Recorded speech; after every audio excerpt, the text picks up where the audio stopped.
Hola a todos, bienvenidos a la Biblioteca de la Historia. Hoy tenemos un programa en el que recorreremos muchísimos kilómetros a través de toda Europa de la mano del escritor José Antonio Fortún. Y es que además de presentarnos su nueva novela titulada El Visitador, la geografía del dolor, nos hablará del principal protagonista de su novela, que es John Howard, un inglés que vivió en el siglo XVIII y que podemos catalogar de filántropo, que tuvo como objetivo en la vida aliviar los sufrimientos de miles de personas privadas de libertad que se encontraban en decenas de cárceles o centros penitenciarios de toda Europa. Bienvenido, José Antonio.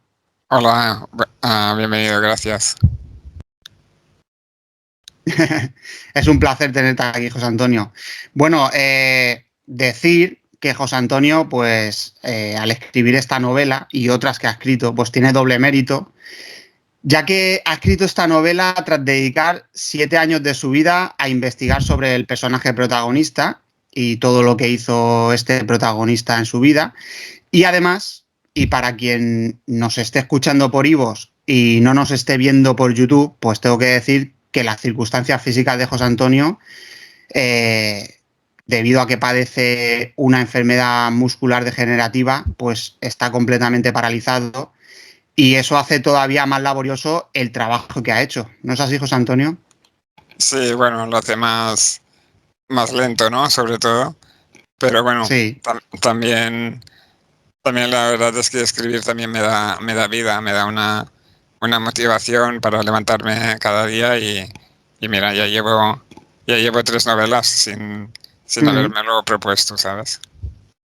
Muy bien. Pues bueno, José Antonio, he adelantado algo sobre tu novela, pero cuéntanos de qué trata tu novela, El Vale, Visitador. vale. Pues El Visitador está basada es una novela, pero está basada en hechos reales. Hay Ujú. bastante, hay bastante de realidad, pero bueno, luego hay un poco de ficción para darle la trama, ¿no?, a la novela. Y bueno, como bien decías, bueno, la novela empieza cuando un día un noble que se llamaba John Howard, que tenía la vida resuelta, que estaba ahí en su palacete y tal, le nombran sheriff de Bedford.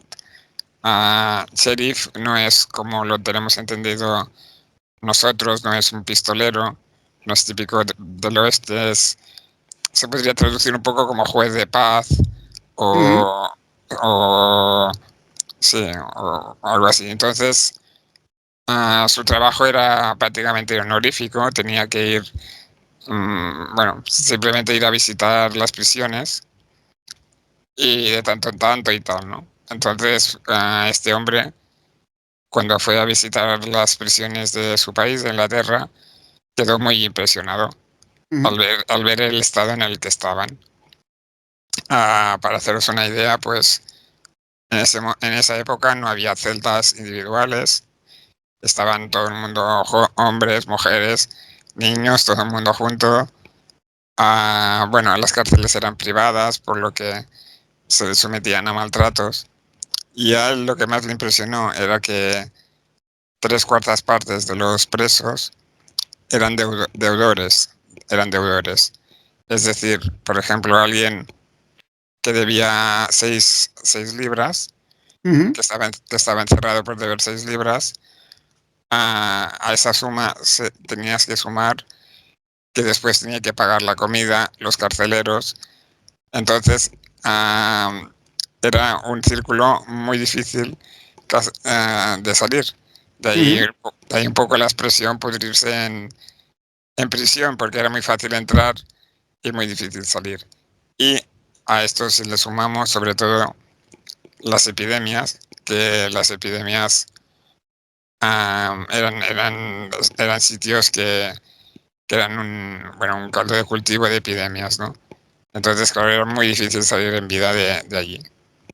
Entonces, lo que hizo este hombre, bueno, se lo tomó en serio y pidió al gobierno una serie de medidas para cambiar esto. Y bueno, un poco, no sé si un poco para que el hombre, bueno, para quitárselo de encima o no, pero le dijeron que bueno, que para ello tendría que encontrar alguna prisión o algún sitio, algún referente y que donde las cosas estuvieran mejor. Entonces el hombre pues cogió y se fue a Europa a visitar pues prisiones, luego también visitó hospitales y lazaretos porque el tema de las epidemias era muy común en estos sitios. Ujú. Entonces aquí arranca la novela, lo hace acompañado por su criado Thomason y por una enigmática mujer. Y bueno, y es un poco una novela de aventuras, de un poco de todo, ¿no? Sí, perfecto. Bueno, pues nada, vamos ahora a meternos en materia. Vamos a hablar del principal protagonista de tu novela, que es John Howard. Yo tengo que confesar, José Antonio, que desconocía a este personaje, ¿eh? Y por lo que he leído, me parece un personaje fascinante. De su juventud, de su infancia, ¿se sabe algo? ¿De qué familia viene? Has comentado más o menos algo, pero ¿qué se sabe de los inicios de su vida? Sí, pues mira, yo también desconocía totalmente este personaje y cuando Ujú, empecé a escribir a la gente también lo desconocía. Y esto me impulsó a meterme en una novela histórica ujú. porque pensé que era una persona que, bueno, que valía la pena darlo a conocer, ¿no?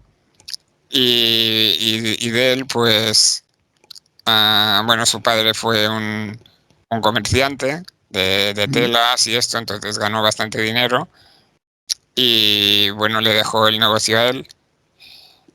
De él, un poco en su juventud, parecía que bueno, le gustaba un poco viajar y tal, pero nada, tuvo una vida muy, muy discreta.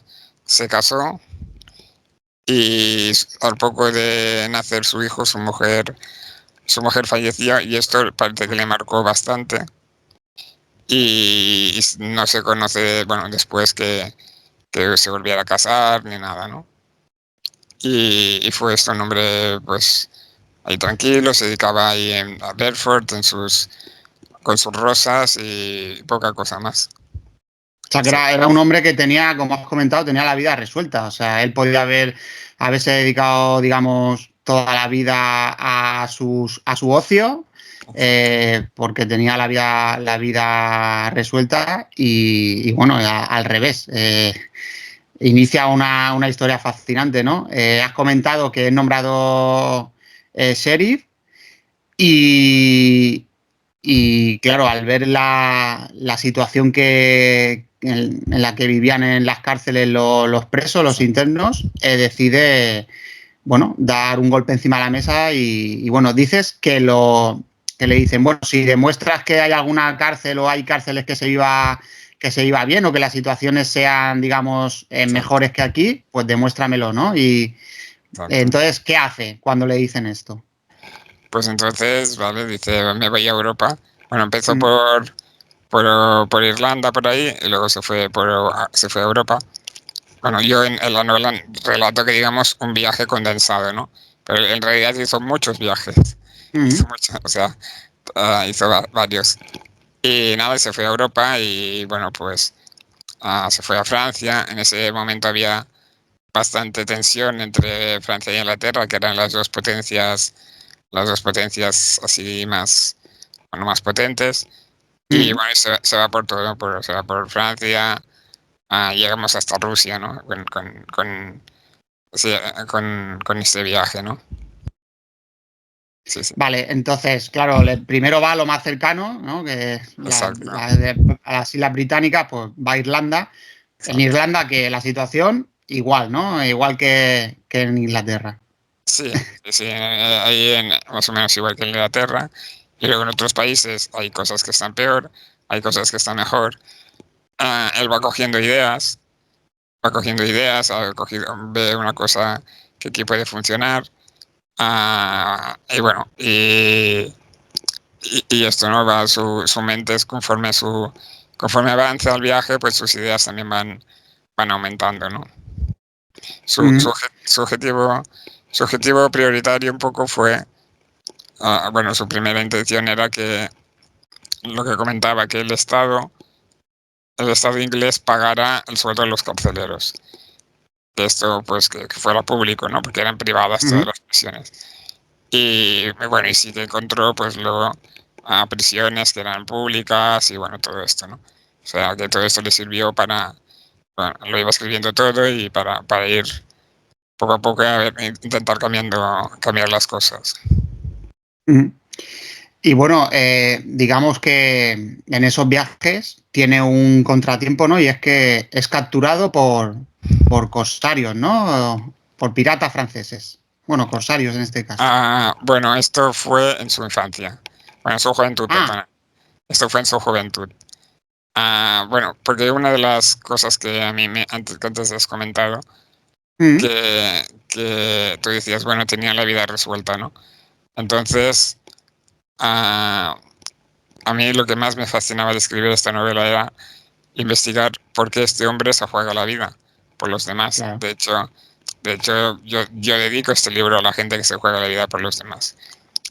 Claro, yo hago mis especulaciones, no he llegado a una conclusión de solo un motivo, pero hay varios, creo que hay varios. Uno de ellos es como todo, ¿no? Las cosas que no nos, las cosas que no nos tocan personalmente. Y él Ujú. en uno de sus viajes que hizo en su juventud, pues creo que iba, mm, creo que iba a Francia, lo capturaron los piratas y los enviaron a Francia hasta que pagaran el rescate. Y Claro, muy esto, común. ya, entonces él estuvo en prisión, en prisión un tiempo. Entonces ya tenía un poco ya tenemos una base, ¿no?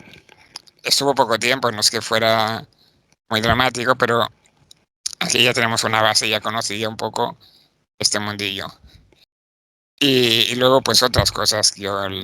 Tenía un fuerte sentimiento religioso, que Ujú. en esa época también era habitual.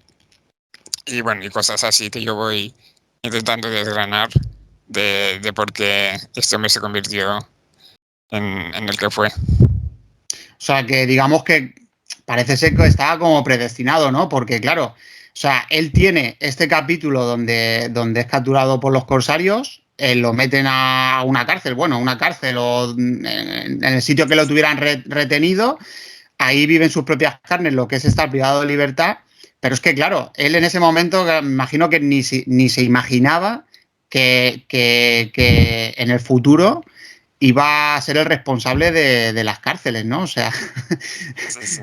Yo pienso que no, porque además cuando empezó toda esta aventura, él ya tenía 40 y pico años, que ya era mayor para su época, ¿sabes? Mm, O sea, lo que te decía, el cargo de sheriff ya llegó un poco como algo honorífico. Yo creo que se lo dieron como algo honorífico, como algo así, pero no para que se lo tomara en serio, ¿sabes? mm. Vale, durante esos viajes, ¿hay algo más, así alguna anécdota que te haya llamado la atención, que digas, bueno, esto, esto es de reseñar, ¿no? Bueno, hay muchos detalles, muchos detalles. Mira, esto sí que lo puedo contar bien. Una de las primeras cosas que él prescribió, que él no era médico, pero prescribió y que descubrió y tal, era que los presos o, bueno, agentes de hospitales tuvieran que lavarse las manos Ujú, antes de comer. Imagínate la cantidad de vidas que ha salvado este simple hecho, ¿no? Y mira que en esa época no se conocían todavía los microorganismos y tal, ¿no? Pero ya era algo que se estaba, bueno, que había algún estudio sobre esto y él pues fue una de las primeras cosas que prescribió. Y, y bueno, pues bueno, también hay un episodio que él tiene un fuerte enfrentamiento con esto fue real, con el José II de Austria, con el emperador de Austria, ujú, porque bueno, pues por las condiciones de las prisiones de allí, Y bueno, luego también, pues, cuando él quería entrar en algún lazareto, muchas veces no le dejaban entrar, entonces usaba artimañas, o disfrazaba, el tío o se metió, pero claro, el tío se metía en barcos sucios así para entrar en estos sitios, ¿no? O sea que el tío tenía su misión bien, bien en la cabeza, ¿no? Bueno, lo que comentas esto de lavarse las manos es que es súper importante, bueno, la higiene.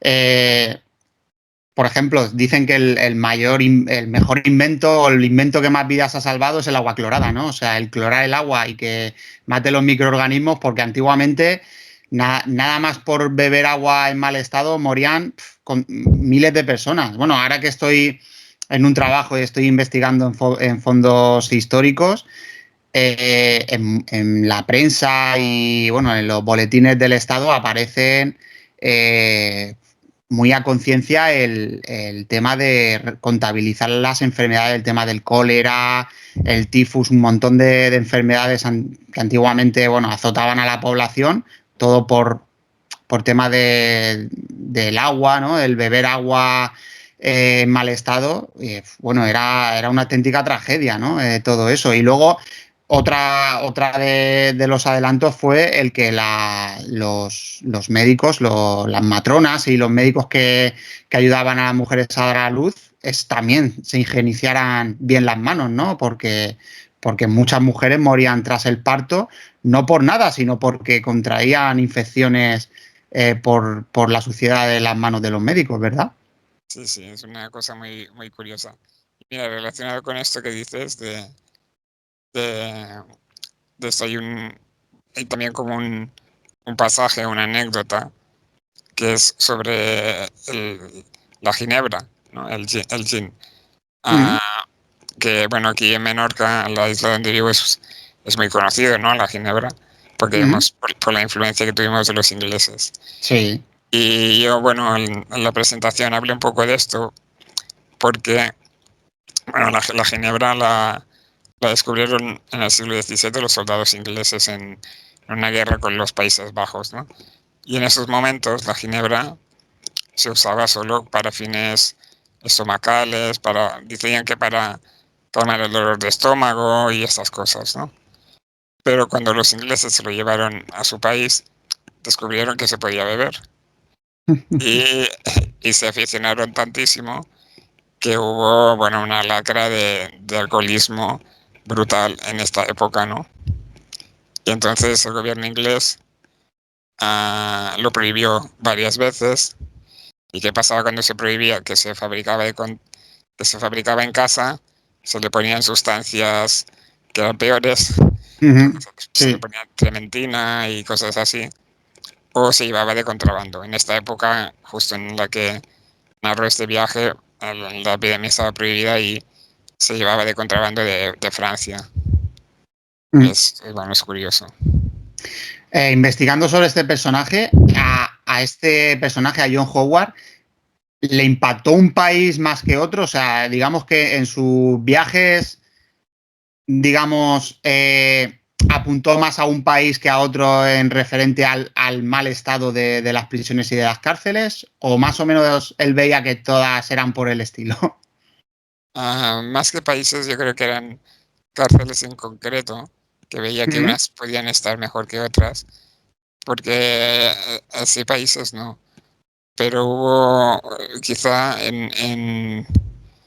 creo que fue en Holanda, por mm, ejemplo, una de las cosas que él descubre en una prisión eh, es que allí a los presos se les inculcaba, se les enseñaba un trabajo, ¿no? Que esto era algo, por ejemplo, que para la rehabilitación de los presos era muy importante, porque, y esto él vio claramente que los presos tenían que hacer algún trabajo útil en las prisiones. Porque mm.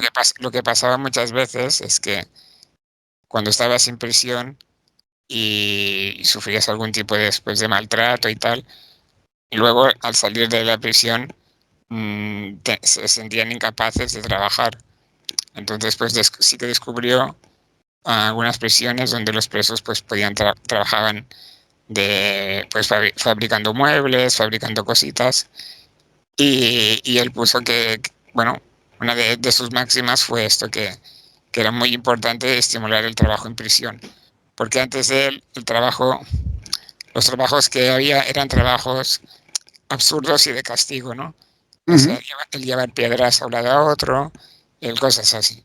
Que al final esto no servía de nada más que aumentar el dolor de la persona, ¿no? Porque no había ningún tipo de pensamiento de rehabilitar a esa persona, ¿no?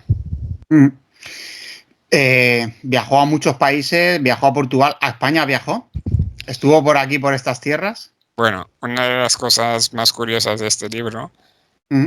que yo en principio no había pensado en escribir sobre John Howard, sino quería escribir una comedia quería escribir una comedia sobre un, una cárcel que se instala en un pueblo, o sea, nada, no me salía y no sé cómo fui a parar a John Howard. Pues, pues una de las cosas curiosas cuando yo llevaba más o menos la mitad Ujú. fue descubrir la conexión entre John Howard y Menorca y mi isla donde vivo, que fue totalmente casual. Ujú. Y es en concreto con el Lazareto de Mahón. Ah, él no vino aquí, es algo posterior que se hizo bueno, siguiendo un poco sus indicaciones. Y a España sí que estuvo, pero hay poca documentación. Estuvo en Ujú. uno de sus viajes, pero sí que es curioso que hay una conexión con el Lazareto de Mahón, que en su momento fue el primer lazareto moderno de Europa, en su momento, en el 1800 y algo.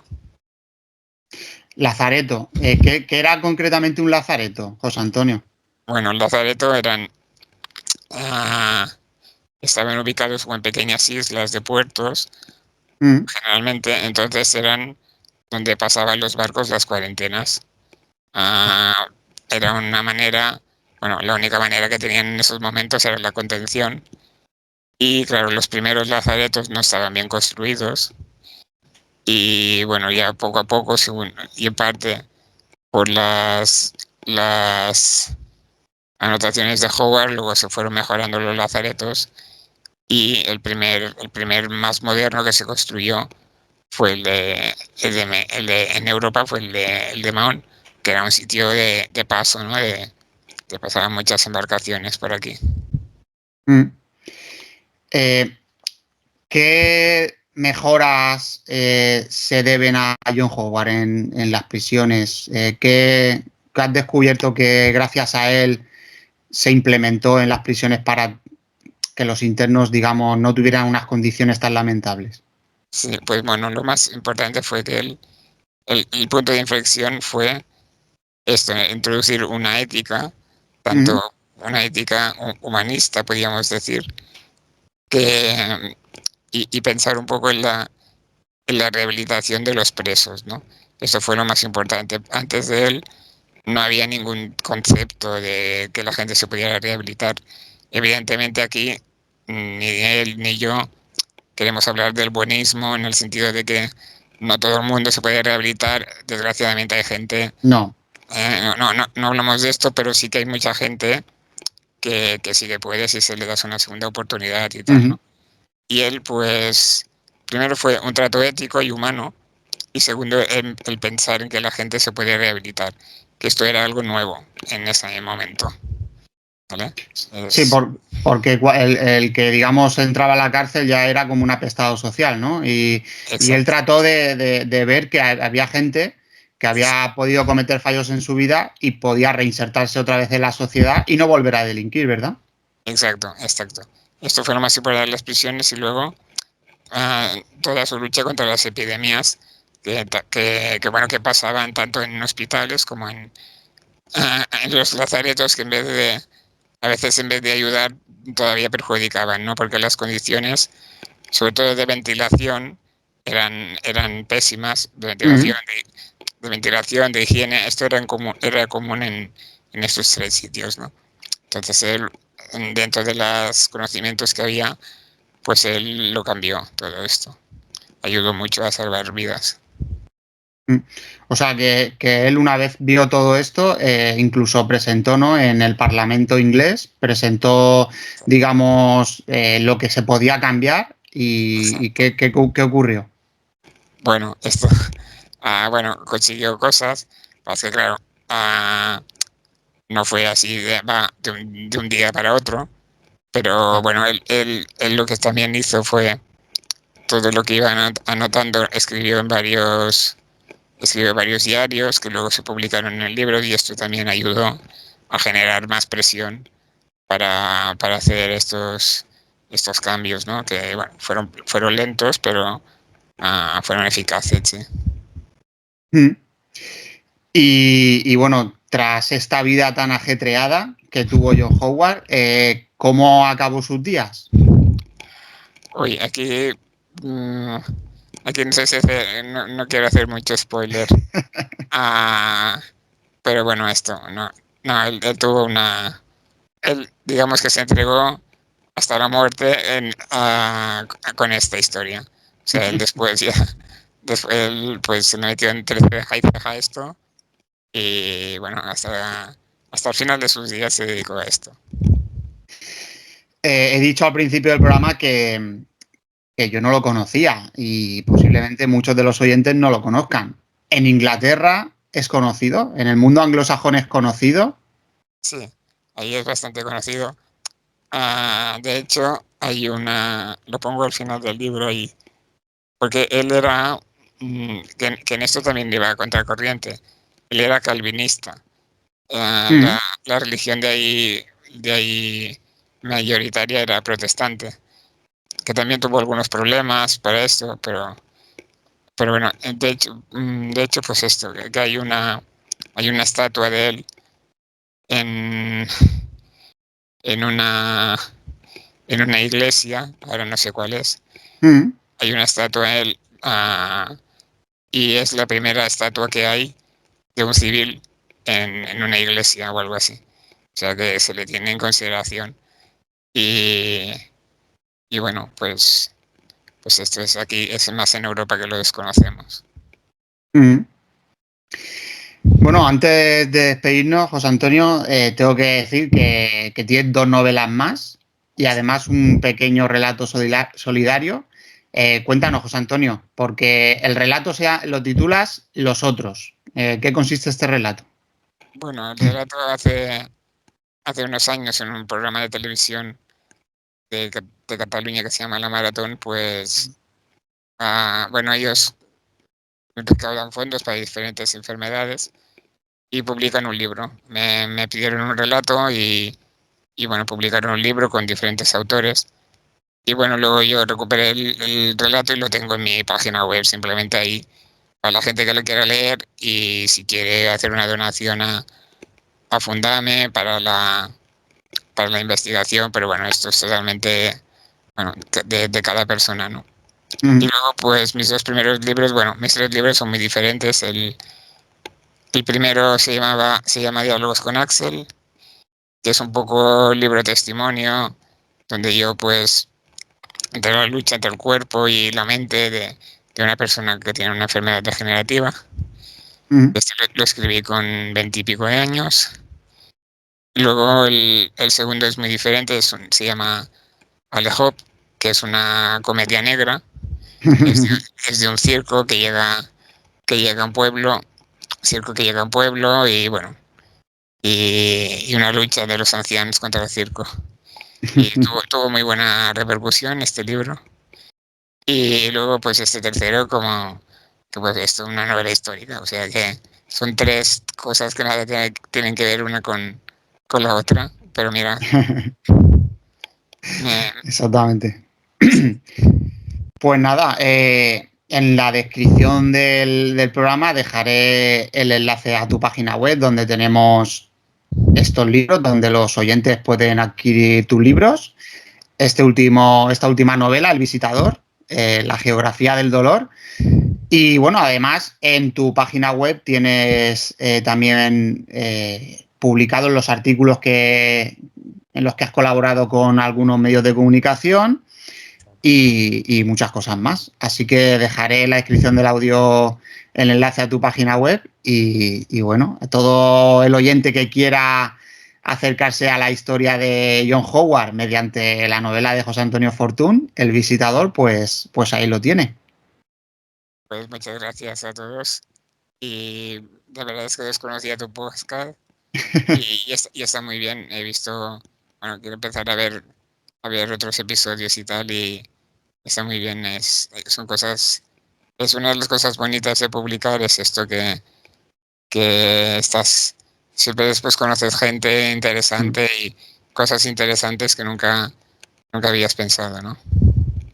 Sí, como te decía José Antonio, pues mira, Sí, gran parte de los libros que tengo atrás son entrevistas que he hecho a escritores, todos ellos escritores patrios y bueno, yo desde la Biblioteca de la Historia, la labor que hacemos de divulgación histórica, pues bueno, yo estoy orgulloso de ello y siempre que los escritores quieran dar a conocer sus trabajos, pues bueno, tienen la Biblioteca de la Historia como escaparate y yo encantado de conocer, pues bueno, historias tan apasionantes como la que nos has presentado hoy en tu novela El Visitador, que es la historia de John Howard. Así que yo encantado, José Antonio.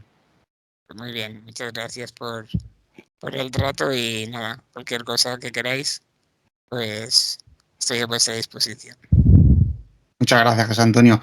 Pues nada, despedirnos y también decirle a los oyentes que muchísimas gracias por acompañarnos en esta aventura que es la divulgación histórica. Un saludo a todos.